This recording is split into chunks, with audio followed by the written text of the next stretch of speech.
আজকের ভিডিওটা শুরু করার আগেই সতর্কতা বাণীগুলো একটু শোনাই দিই। কারণ এই ভিডিওটা সবার জন্য না। তো সতর্কতা একটু বলে দিই যে আপনি যদি অলরেডি ভালো মানের ট্রেডার হয়ে থাকেন তো বস ভিডিওটা আপনার জন্য না। আর আপনি যদি অশ্রাব্য কথাবার্তা শুনতে অভ্যস্ত না হয়ে থাকেন তো এই চ্যানেলের কোনো ভিডিও কিন্তু আপনার জন্য না। আপনি যদি শুদ্ধ সাবলীল ভাষায় ট্রেনিং বিষয়ক শিখতে চান তাহলেও ভাই আপনার জন্য না। কারণ বুঝতেই পারছেন আমার কথাবার্তার যে কন্ডিশন যে ভাষা। আচ্ছা যাই হোক, তাহলে এটা ভিডিওটা কার জন্য আসলে?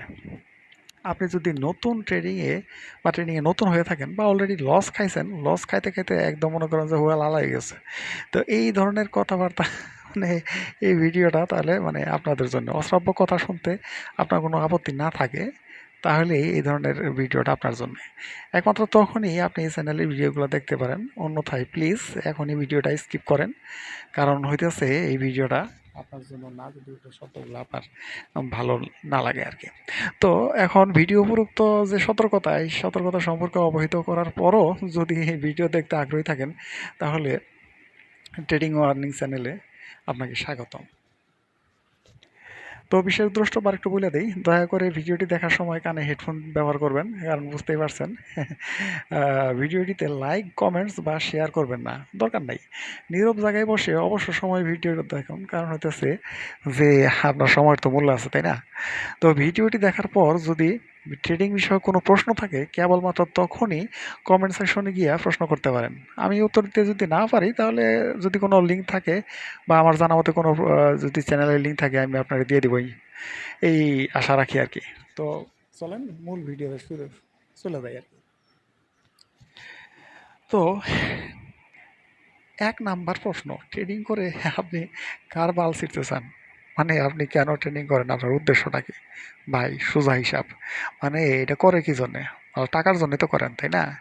টাকা উপার্জন করার জন্যই তো এখানে আসছেন। তো টাকা উপার্জন করা যদি আইসেই থাকেন তো আপনারে বলি ভাই যে আগে শিখেন।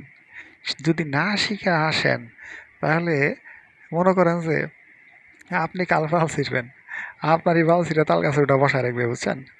মার্কেট এমন এত খারাপ। তো তারপরে হইতেছে যে আপনি বর্তমানে কত টাকার মালিক। আচ্ছা, আপনি যদি মনে করেন যে প্রত্যেকটা মানুষ কিন্তু জানে তার নিজের সম্পর্কে যে সে কত টাকার মালিক, হ্যাঁ? তো আপনার এখানে যারা ট্রেডিং করতে আসে তাদের মধ্যে মোটামুটি আমি ৩ ভাগে ভাগ করছি। একটা হইতেছে ফকিরা ট্রেডার, মানে হইতেছে যার সর্বোচ্চ ক্ষমতা হইতেছে ১,০০,০০০ পর্যন্ত। মানে এর মধ্যে অনেক মানুষ আছে সর্বোচ্চ ক্ষমতা, এর উপরে তার নিজস্ব কোনো নিজস্ব মানে কি ধারাবাকি করার টাকা না, বউয়ের টাকা না, বা বাপার কিন্তু টাকা না, তার নিজস্ব। তার একদম মানে ওই টাকাটা হারাই গেলে তার তার অন্য কারো কাছে কোনো সে দায়ী না। মানে কারো কাছে তার কান্নাকাটি করতে হবে না, ঠিক আছে? তো এই এই টাকার মালিক। তো ১ থেকে ১,০০,০০০ পর্যন্ত এরা হচ্ছে ফকিরা ট্রেডার ভাই, ফকিরা। মানে এরা ফকিরনি। তো ১,০০,০০০ থেকে নিয়ে শুরু করে যারা ১,০০,০০,০০০, এরা হইতেছে আমি বলি মানে এটা কিন্তু কেউ না বলতেছে না, এটা আমি বলতেছি আর কি। মানে আমি নিজে ভাগ করছি ভাই, আপনার ভালো লাগলে শুনতে পারেন, না লাগলে তো আগেই বলছি। এটা আমি নিজে ভাগ করছি। তো এইটা হইতেছে মিডিয়াম ট্রেডার। মানে এরা হচ্ছে মধ্যবিত্তর মতো আর কি, ঠিক আছে? আগেও না পরেও না এই আর কি, কোনো রকম টাইনা টাইনা চলে আর কি।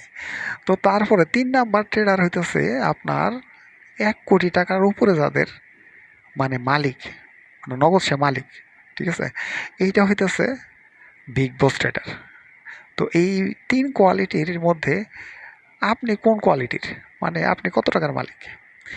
তো আপনি কিন্তু নিজেই জানেন। তো আপনি যখন মনে করতেছেন যে আমি এই টাকার মালিক, তো এর মধ্যেই আমার ক্ষমতা, তো এর মধ্যেই আমার ট্রেনিং করতে হবে। তবে আরেকটা জিনিস আপনার বলে রাখি ভাই, যে ধার বাকি কইরা তারপরে হইতেছে বউয়ের কাছ থেকে টাকা নিয়ে, ডার্লিংয়ের কাছ থেকে টাকা নিয়ে, তারপরে হইতেছে বাম্মার কাছ থেকে টাকা নিয়ে জমিটা বেচে, এগুলাতে হয় না ভাই, এগুলাতে করতে আইসেন না। আপনি যদি এরকম করেন তাহলে হইতেছে আপনি কারো বাল ছিঁড়তে পারবেন না, মার্কেটের বাল তো ছিঁড়তে পারবেনই না, ঠিক আছে? আপনি একটা ধ্বংস হয়ে যাবেন। তারপরে আপনি বর্তমানে কত টাকার মালিক এটা তো বললাম, এটা নিজে করে নেন। এখন কত দিনের মধ্যে আপনি কত টাকার মালিক হইতে চান? মনে করেন ফকিরহাটের কথায় আসি। আপনার ভাই সর্বোচ্চ ক্ষমতা 1 লাখ। এখন আপনি এখানে আইসাই চিন্তা করলেন সালা আমি আসছি যেহেতু আমি মনে কর যে একদিনের মধ্যে আমি এটা ডাবল বানালাম। আচ্ছা, আপনার মনে করেন ক্ষমতা আর একটু কম, মনে করলেন না 1 মাসের মধ্যে আমি এটা ডাবল করে আলাম। আচ্ছা, আর আপনার মনে করেন যে না একটু ভীতু টাইপের আর কি, যে 1 বছরের মধ্যে আমি ডাবল বানাবো। তো আপনার মানে কত দিনের মধ্যে আপনি কত টাকা খরচ করবেন, বা খরচ না, কত টাকা ইনভেস্ট করবেন আর কত টাকার মালিক হইতে চান, এটা কিন্তু আপনাকে জানতে হবে। এখানে একটা কথা বইলা রাখি, আপনি যদি আইসাই মনে করেন যে লেও ঠেলা, তাহলে কিন্তু ভাই হবে না। আপনারা একদম মনে করেন যে কি বলবো, হোগা মাইরা লাল বানাই দিব মার্কেট। মানে আপনি নিজেই নিজের হোগা মারবেন, কিন্তু আপনি টের পাবেন না। ঠিক আছে? তো যাই হোক, তো সুতরাং বুঝতেই পারছেন প্রত্যেকটা প্রশ্নের মধ্যে কিন্তু আমি উত্তর দিয়ে দিতেছি। আচ্ছা, অল্প টাকা পয়সা মানে হচ্ছে $100 $200 দিয়ে কি মার্কেটের হোগা মাইরা 1 মাসে কোটিপতি হওয়া সম্ভব? ভাই উত্তরটা আমি এক লাইনে দিয়ে দিই, এটা হইতেছে এক কথা হইতেছে না।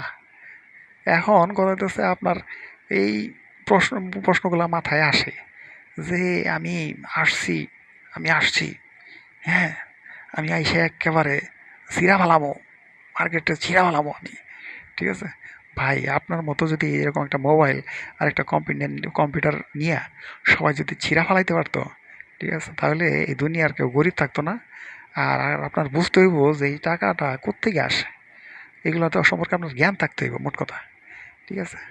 এখন আরেকটা জিনিস বলি আপনারে, সেটা হইতেছে, এখন কথা হইতেছে যারা বলে যে $10 দিয়া মার্কেটের গোয়া মাইরা আপনি $10,000 কামাইছি, তাও কি 1 মাসের মধ্যে। হুম, তারা কি মিথ্যা কথা বলে? ভাই 100% একদম ঢা মিথ্যা কথা কয়। ঠিক আছে? তাহলে মিথ্যা বললে তারা কেন বলে ভাই? বলে কি জন্য? এই যে শিয়ালের লেজ কাটা শিয়ালের গল্পটা শুনছেন না? লিয়া শিয়াল মনে করেন ফান্দে হইরা লেজটা কেটে গেছে। এখন চিন্তা করছে এই লেজ কাটা নিয়ে, কাটা লেজ নিয়ে সমাজের মধ্যে মুখ দেখামু কেমনে? তখন করে কি তারা, এই কাটা লেজটা লইয়া তার মনে করেন যে সমাজের মধ্যে গেছে, যাই বলছে এই যে আমার গুণধর ভাইরা বা বন্ধুরা, এই যে কাটা লেজটা দেখছো আমার, এই বা এই যে লেজটা দেখছো, এটা খুব অসুবিধা, দৌড়াইতে সমস্যা। তারপরে মনে করো যে একটা এক্সট্রা একটা জিনিস নিয়ে ঘোরা লাগে। তো এই জিনিসটা কিন্তু খুব সমস্যার একটা জিনিস। তো আমি কি করছি দেখো, এই লেজটারে আমি কাটতে আইছি, এখন কিন্তু আমার কোনো সমস্যা নাই, এক্সট্রা কোনো কিছু নিয়ে আমার ইয়ে করা লাগতেছে না, ঘোরাফেরা করা লাগতেছে না। এখন এক কাজ করো, তোমরাও কিন্তু এই লেজটারে কাটতে আসতে পারো। ঠিক আছে? এই জিনিসটা এরকম, মানে যে কইতেছে যে $10 দিয়ে মার্কেটের হোগা মারছে, সে আসলে নিজেই মারা খাই আসছে। ঠিক আছে? যার কারণে চিন্তা করতেছে আমি তো খাইছি, তা আমি চাই যে আমার মতো আরো মারা খাই। তো যাই হোক, 5টা প্রশ্নের উত্তর আমি দিলাম। তখন নেক্সট কথায় আসি, নেক্সট হইতেছে, বুঝতেই পারছেন ট্রেনিং শুরু করার আগে আপনাদের চেহারাটা কেমন থাকে? ওহ, একেবারে 32টা দাঁত বার করে আপনার মুখের হাসি দিয়ে ফেলেন, আরে আমি তো ট্রেডার হয়ে গেছি রে ভাই, ট্রেনিং করতে এসে। কিন্তু ট্রেনিং করার পরে যখন আপনি গুহা মারা খান, তখন নিজের ছবিটা দেন ভাই, আপনার অবস্থা কিন্তু এর চেয়ে করুণ হয়ে যায়। তো মুদ্রা কথা এটা ভাই, শিখেন ভাই, না শিখে এখানে আইসেন না, শিখেন, শিখা তারপরে আসেন। মোট কথা এইটাই। পরবর্তী যে ভিডিওগুলো আমি কিন্তু এই সম্পর্কে ভিডিওগুলো বানাবো। হ্যাঁ, তো এপিসোড আকারে এগুলো চলতে থাকবে। তো মোট কথা এইটাই যে ভাই, ভালো করে শিখেন, শিখা তারপরে এখানে আইসেন। তো ভালো থাকেন। হ্যাঁ, আর একটু হোগা মারা খাওয়ার আগে একটু চিন্তা ভাবনা করেন ভাই, তারপরে খায়েন, সমস্যা নেই।